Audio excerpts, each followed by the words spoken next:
Welcome back to my YouTube channel. Today I am going to show you a quick little makeover that I did on this $5 shelf that my daughter and I found at a rummage sale.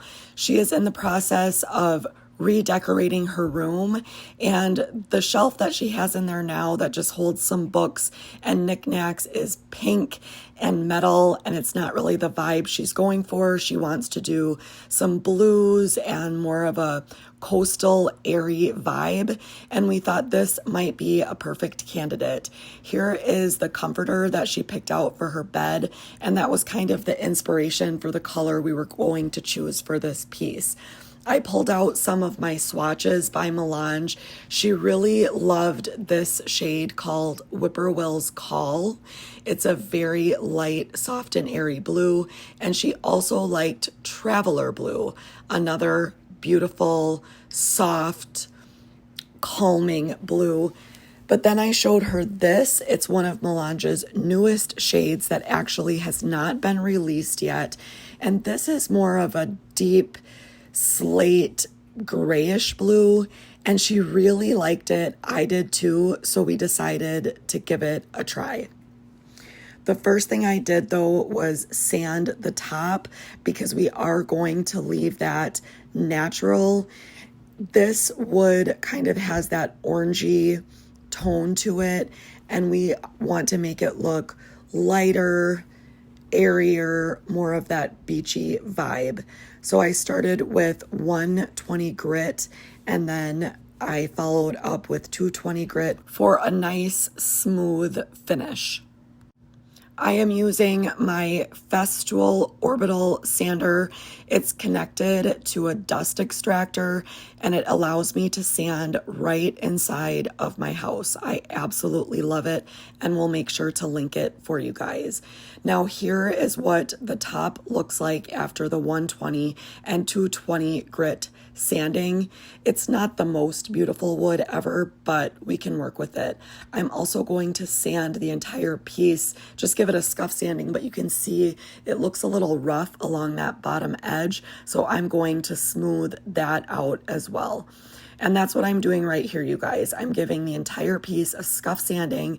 I'm using 220 grit again, and this is just going to help aid in the adherence of your paint.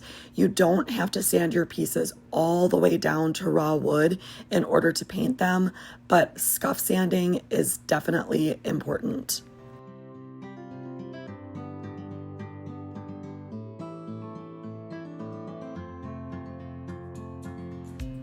Now I am going to work on the top. I'm going to give this piece a paint wash using a mix of Woodland Dunes and Dime Box White.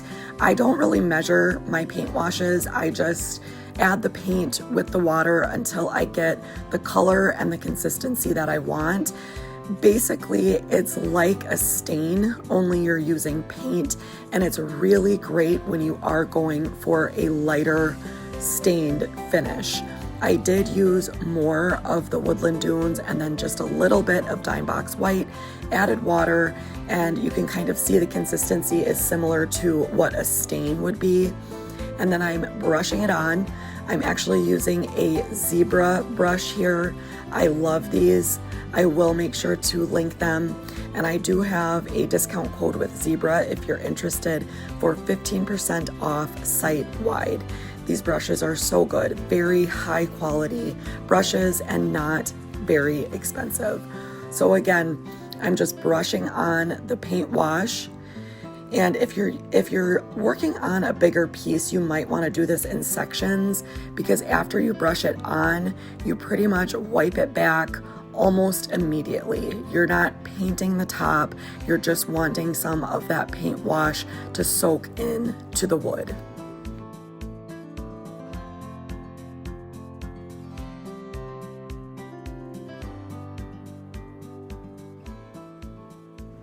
So now I'm going to grab some paper towel and just wipe back the excess.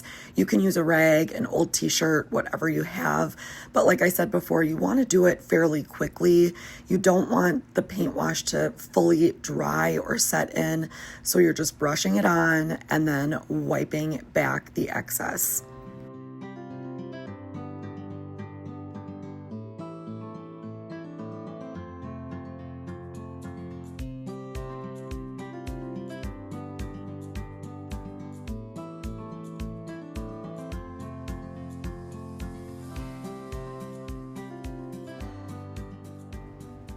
Here is what the top looks like after the paint wash, but remember you guys, this is still wet, so it will look a little bit different after it's dry. You can do multiple coats of the paint wash if needed, but I think on this piece, I'm only going to need one. And then moving on to cleaning and prepping the rest of the piece, my daughter did want it painted. So she wanted the top to be wood, a light wood, and the rest of it to be blue. So here's what the paint wash looks like now after it's dry. See how much lighter that is than the rest of the piece?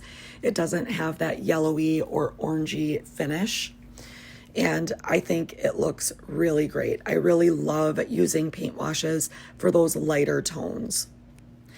So here's the color, you guys, that we initially chose. And like I said, it's a new one by Melange. Not available yet, but it will be coming soon. And it's absolutely gorgeous. It's called the Atlantic, and it's like a medium gray blue, kind of like a slate blue. It's so, so beautiful. And I'm using my Rachel brush to paint my piece. This is the brush that I use almost all of the time. It's my favorite. It's an oval brush. It has a very nice grip to it. It holds a lot of paint, and it just helps the paint glide on so smoothly. The beauty of this paint is that the primer and top coat are both built in, so I didn't have to prime the piece. I could get right to the painting, and the adherence is excellent. It's also self-leveling, meaning that you won't see any brush strokes. And this is what it looks like after one coat of paint. Really, really nice coverage. The top is looking great, you guys, but the problem is my daughter and I decided, as much as we did love this color, it was too dark for what she was looking for. So take two. Let's try some Traveler Blue. Now, you guys, even though I already painted it with a different color, I don't need to sand that color off. I can just go right over top of that color with the new color. Essentially, it's like putting a second coat of paint on, so you don't need to sand that first coat off. I might have to do an extra coat just to cover that darker blue, but that's okay.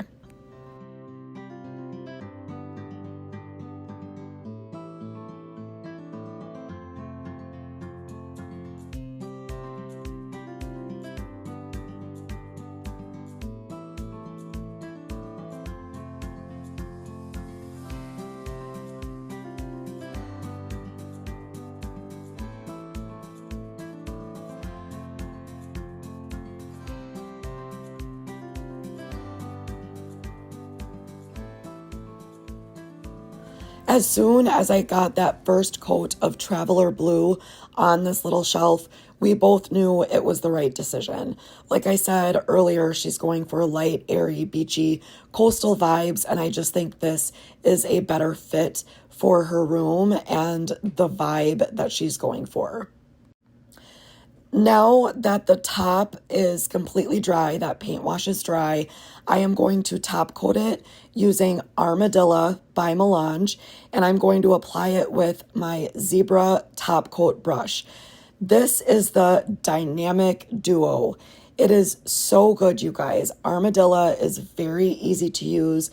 It's very durable, and if you brush on your top coats like I do, these Zebra brushes are a must. Once I tried them, I never went back. They just are so smooth and so easy.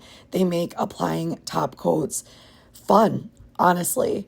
I will end up doing a total of 3 coats of Armadillo to get the strongest possible finish that I can.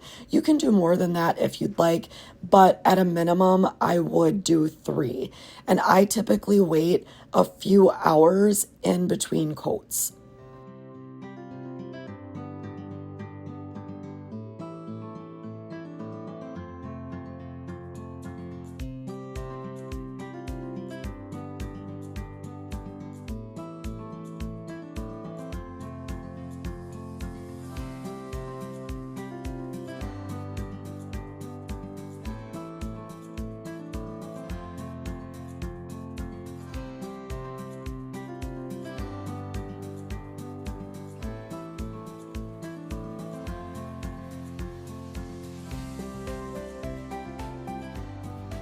Here's what it's looking like now with all 3 coats of Armadillo on the top, but only 1 coat of Traveler Blue.